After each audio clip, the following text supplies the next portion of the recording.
ইকুয়েশনটি আমাদের লাইভে ছিল কিন্তু এই নেটওয়ার্কের কারণে আমরা লাইভ আর করতে পারি না। এই ইকুয়েশনটি আমি আবার আপনাদেরকে দিয়ে যাচ্ছি।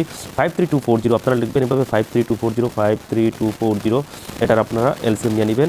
দেখেন এখানে 0 আছে, 2 দিয়ে যাবে, 2 দুগুণে 4, তারপরে 1 5 6 দুগুণে 12, 1 13, আবার 6 দুগুণে 12, 20 দুগুণে 40, আমার এখানে 0 আছে এককের করে, আবার 2 দিয়ে যাবে, 13 দুগুণে 26, তারপরে 3 দুগুণে 6, 10 দুগুণে 20, ওকে, আবার 2 দিয়ে যাবে আপনারা দেখেন 6 দুগুণে 12, আর একে 13, আবার 6 দুগুণে 12, আর একে 13, 5 দুগুণে 10, 1, আবার 5 দুগুণে 10। এখন এককের করে 5 আছে, আমরা 5 দিয়ে নিয়ে নিব। দেখেন 5 13 65, আর একে 66, 1 3 5 গুণ 15, 5 একে 5। এখন দেখেন আমরা 11 দিয়ে এটা করবো। 11 এবং 12 যদি আমরা মাল্টিপ্লাই করে নিই 132 হয়ে যাবে। সো আমরা লিখবো 11 12 132, আর একে 33, 11 একে 11, 121কে আবার 11 দ্বারা যদি আমরা মাল্টিপ্লাই করে নিই 11 11 121।